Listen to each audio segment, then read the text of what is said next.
आओ मलकिन, अरे आवाज चला घुमा दे।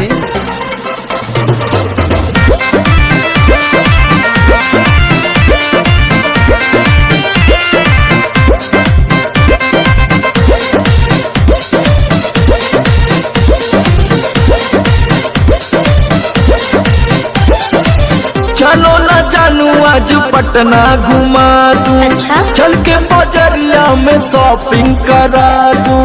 बाबू ना सुनो, क्या बात है? चलो ना जानू आज पटना घुमा दूं।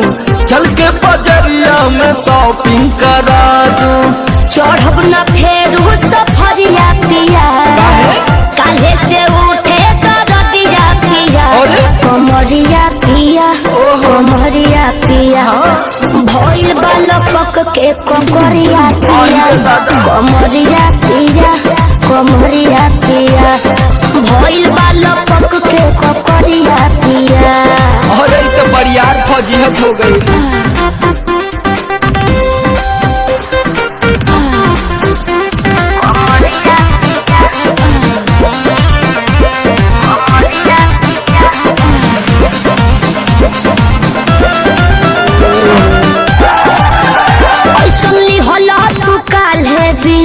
राजा जी लागे भइल बा कमरिया की रेख राजा जी, मुझे नहीं बुझाता बुझाता सुना नहीं रहो संभर के गोरी तमनवा चिहु कबे करी ज्योति जोश में।